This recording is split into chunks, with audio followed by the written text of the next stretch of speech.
Hey guys, welcome back to my channel, Everyday Blessings. My name is Julie and I'm happy to have you here. Today I am getting ready to start homeschooling our kids in a couple weeks. And so I was sitting down writing out some goals that I have for our family, for me, for the kids, for the year. And I think it's always good to start something fresh with goals, something to keep in mind throughout the year to keep yourself focused on the task at hand. So I wrote some down, 5 really that I'd really like to focus on for our family this year, and I want to share them with you. So number 1, I'm a selfish person. I love to have my quiet time in the morning. I prefer my coffee cold or really warm and sipping it by myself in the quiet. I like to read my Bible in the morning, and I like to get ready, showered, hair done, makeup. I feel like a human being. Even if I don't really get out of my pajamas, I still feel more put together for the day. And there were days last year that I rolled out of bed at 7 o'clock and the kids were getting up 5 minutes later. And during the week, my husband, his alarm goes off between 4:15 and 4:30. And when I have to go to work, I get out of bed by 4:45. So I'm fully capable of getting up early. I just don't. And so that is a goal. I would like to establish not only a morning time to get up, but a bedtime. I would like to go to bed by this time every night or most nights. No more staying up late and editing videos and watching TV. I need to go to bed and I need to get up. And then that way I have time to spend by myself. I'm a better mother when I've had that quiet time, and I think our morning goes so much better when I've had it. So that's my goal. Number 1. Number 2, along that lines, I want the kids to go to bed at a certain time, and I would like them to get up and get ready for the day before we start homeschooling. I think they need to eat breakfast and make their beds and do their little chores that they have to do, and take time to eat breakfast. Natalie some mornings would eat breakfast at 10 o'clock while we were doing English. I'd be like, what are you doing? I'm eating my breakfast. I didn't get a chance to yet. What? It's 10 o'clock. No. Or, Max would get up and he wouldn't get dressed. He would just start reading his books because he wanted to get all of his work out of the way so he could get outside. And I think that we need to just sort of be more clear about what we need to do in the morning and not be rigorous and chaotic about it, but just we're going to make sure these things are done before we really start our day. Number 3, I really want to work on my patience with the kids, and I think both of those things will really play into it. But another thing that I think will really help is just realizing that there's no timeline for our school. There's, nobody is saying if you don't have 6 English lessons done by this time at this day, then forget it.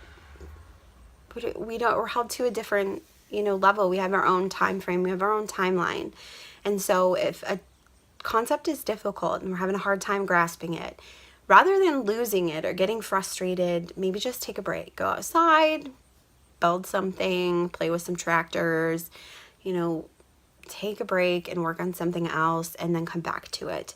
Another thing is, and I actually just read this recently, Nicole Nordeman shared this on her Instagram post, that her kids were just maybe making her a little crazy, as they all do in the summer especially. But, and that instead of yelling at her kids at one point, she screamed into her hands, or maybe it was a towel, but I think it was her hands. And I thought, light bulb went off. How come I don't do that? Instead of losing it on your kids, go lose it in your room when they're not around.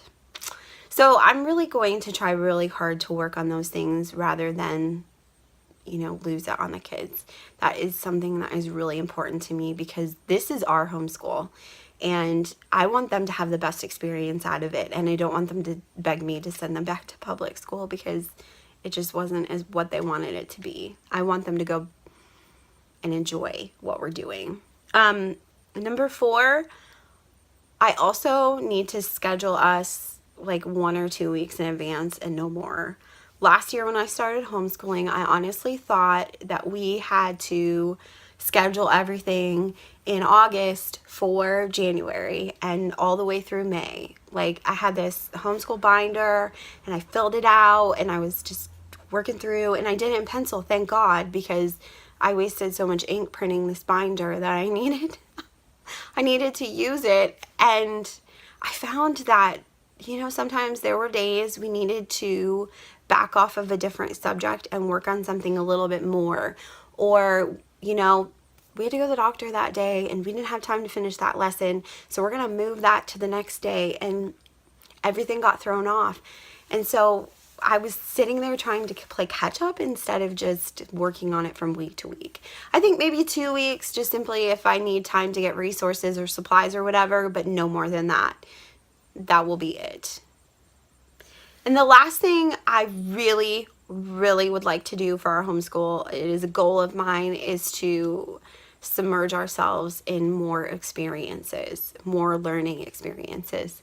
We live within 2.5 hours of 3 really big cities that offer a ton of culture, a ton of arts, museums, zoos, so many different things that we can take advantage of, and we don't. And I think with the farm, sometimes it's difficult to take like a whole long week off to go on vacation, but if we could take a couple days here and there, or even just a day to head to this city and try this place out.